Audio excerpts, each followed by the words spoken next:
Hi and welcome back to Tobi's Real Skills with me. I'm Tobi. Thanks for watching today. In today's video we'll talk about why I'm installing a solar panel on the roof of my Jeep Wrangler 2020 JL.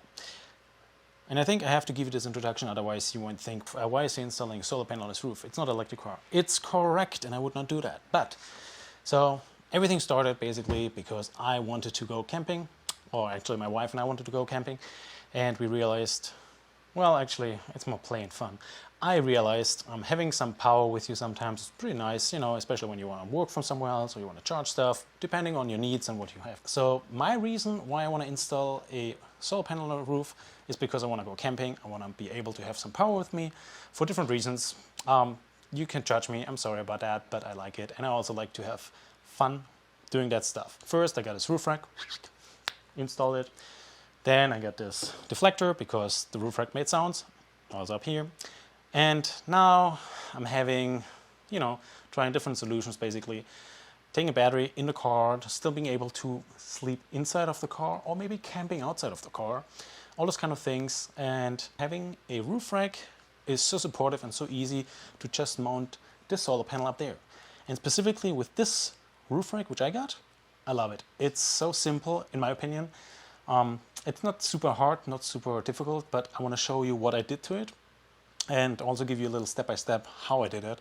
So in case you want to do the same, hey, you're welcome to do that. Disclaimer, as always, I'm not an expert in anything, I feel like, but I like to try stuff and I like to find solutions which are good for me, and I like to share them with you in case you know, have similar issues. I mean, that sounds weird, similar issues. Try to solve something similar, and this is helpful. If not, just skip that part. Sorry. Oh, and if you like that stuff, of course, please like the video and subscribe to the channel. I like to see you again, or maybe, you know, if you don't want to, don't do it. But I'll show you what I did. So we are up on the Jeep. So, you know, deflector, crossbar, and you can see this is a total, typical, easy 100-watt solar panel. And as you can see, there is still space over there. I could squeeze in 2 of them if I want to. But I focused just on one. I only have one. But I feel like this is a really sturdy and solid installation I've did here. And I'll show you first the end result, and then I will show you how I did the installation. So this roof rack, link in the description below. There's so many different kind of, this one I think they're similar size and similar brands, but maybe it's the same. I basically drill in a few holes into the aluminum frame. And I got those brackets, I got those bolts, and I also got those 4 square nuts in here. So I got those 3 things. Link in the description as well. We have this 4 square. The square nut, sorry, we have the bolt. It's a specific size of bolt. Link in the description for this one. And we have this bracket, aluminum bracket, which seems to be pretty good so far. So those 3 things are mandatory for me to install it, because I, you know, needed a bunch of those. So got a bunch of screws, got a bunch of those, got a bunch of those brackets. I drilled holes in the frame. You might not have this deflector, so you're not having the issue to deal with that it's laying on top here and you have to push in the nuts, the square nuts. Up to you. I don't know if you have a deflector or not. If not, it makes it a little easier, but it's not a big deal, to be honest. And then I decided to have 3 of those brackets at front, almost the height also of the frame, which was really nice. Made it also easy. I wanted to have them as flush as possible. If not, I can stick up a little bit. Not a big deal. You see other bolts up here, which are also linked in the description below, because somehow those brackets have to hold to the frame. So I'll take it off. I'll show you what I did to it. So additionally, I got myself those bolts, spring washer, and a nut. Came in 2 packages. Was a different purpose, but I reused them. They might be a little long. You can even use shorter ones. That's totally up to you, because I had them laying around. Sizes just mentioned, but also in the description below, as well as links if you just want to order them and do the same. I just assembled, and I now have those ones as spare. Those are the ones go right in here, which hold the bracket to the frame of the solar panel. First thing you want to do is actually align it here at front. So when you don't have the bolts in here, you take the panel, you lay in on top, and then you just mark where you want to have it, just in case you have this one installed, because you want to just make sure that the brackets can somewhere stay, Or you're super confident and you don't have it, you just want to have it even, you want to have one here, one here, one here, or maybe you just want to have two because you know this one will not fly away. I'm just super careful. If you want to do it like I did, lay it on top, then take the bracket, take a little Sharpie and make those marks where you want to drill through on the front, just the front. We'll align it later on the back because you want to have this first installed and then afterwards everything will be easy just to go in. But when you look here, we have those brackets. Ooh, when I turn it around, you can see that we have a few bolts back here because they're a little longer. They're sticking out a little bit. I don't even know if you see that, to be honest. I will use a drill, 5/16 that matches perfect for the hole we need to the bolts. Using this one, I would highly recommend get a piece of wood which fits in a channel so you can drill it through, because this is hand drilling. You don't want to mess with destroying your solar panel from behind. So you take your little wood, put it in between. So it should be thick enough that you're certain you will drill into the wood, and then you just drill a hole in it. And that's all there is to it. It is super simple, and you do that, you repeat it with the other two holes as well, which means if you want to follow my installation guide. When you have done that, now we need to install the brackets, and therefore we will use the bracket. Since both sides are same length, we'll use the bolt, stick it through the panel, and everything else. First the washer, then the spring, washer, and then the nut. So with those bolts and nuts I showed you, I will need a 13mm wrench and socket. Take the panel, take our bracket, stick it through, and you want to have the bracket aligning the right way, right?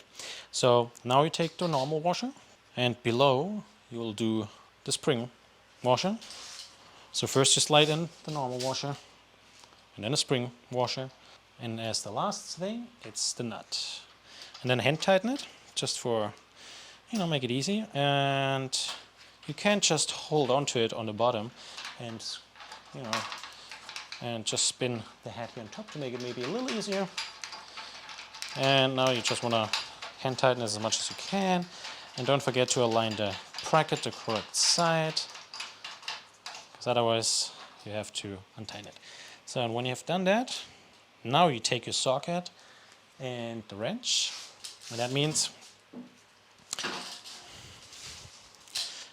when you do that, socket from below and wrench on top, and now hand tighten it pretty good. Don't overdo it. That was one step out of a couple steps. What are you doing now? Putting it on top of the Jeep. We can start just, push the square nuts through and align it. So you want to tighten it a little bit because it should align, because we can now mark the rear. So what you can see here, therefore I have to push it away. So that is where the square nut is in, right? So you can slide it in, and you have to do it yourself. It might be a little sturdy, so you have to play with the angle here at the beginning because of the plastic, but no worries, it fits perfectly and slides as well. So push it in all the way, and then you can just slide it in where you need it. As mentioned, if you have one of those ones, just loosen the two screws, take them out, and push as many nuts as you need. Push them through, do the same with the middle bracket maybe over here. Then you have your square nut in there. So in my case, I have them up there already, and they are pretty good aligned, to be honest. I might have the water tank here on this side, then I need to push it over, and I have enough space and wiggle room over here. So now we're aligning it here, and therefore we'll use those bolts, and we just, slide them in here a little bit.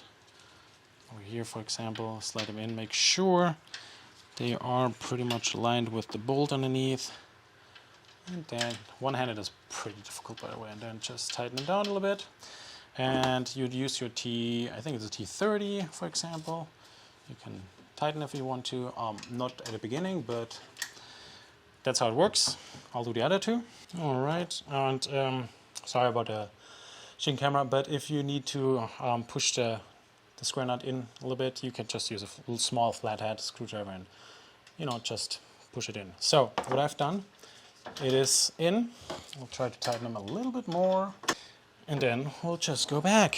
and mark this side as well as the other side. This one I did because I thought, oh, it might be good to have 3 holding in, but this thing holds so good in, I didn't need to do that. And after you marked it, take it off, drill, put the bracket on, just align it. If it's a little stubborn, just try, and they should go in really easy. That's really nice. And then at the end, you want to tighten them down as well.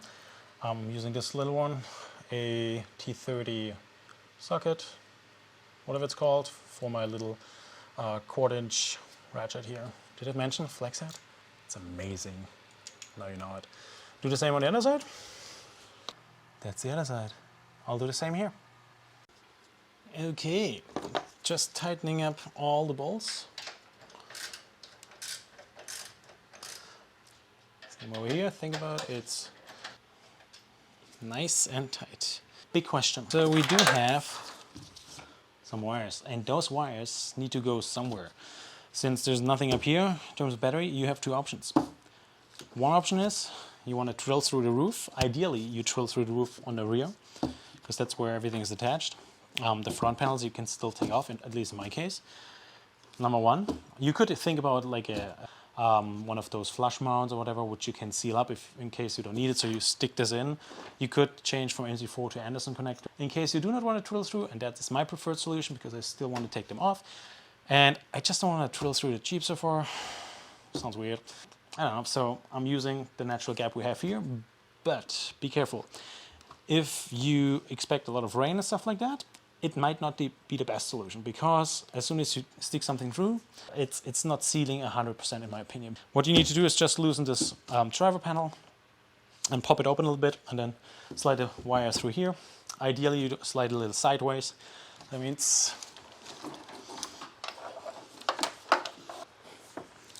here it is. It goes in. It's hard to see, and now I will just push it down and close it from below. And now I do have the wires coming out here, and I can connect them. I can tuck them in here a little bit. Totally up to me what I want to do with it. But you have everything inside, which is the cool part about it. As mentioned, you can install the second panel to the other side. You can buy bigger panels. The way of installing it is pretty simple, and what I like about it, it feels really sturdy. There's no movement, there's no rattling or anything from the aluminum frame in the middle so far. If that would happen, I still have the middle holes in the aluminum frame, which I can then just connect also to the crossbars here. So, and then that problem would be solved as well. So far it was holding up pretty well. I'll test it more. If there's anything which I would recommend afterwards, I'll let you know. So if you have any questions, if you have any recommendations, maybe in terms of the interface, what you recommend here, I'm totally open for that part. Happy to hear that. Let me know what you think about this. Is that a solution you would use at all? Let me know your comments about it. Any thoughts, any feedback, any suggestions, I'm happy to hear that. If not, everything what I use, tool-wise, hardware-wise, I'll put in a link in the description. So I hope that this makes it as easy as possible and enables you as well, in case you just want to go get it, buy it, do the same or similar installation. Thanks for watching. See you next time. Tschüss.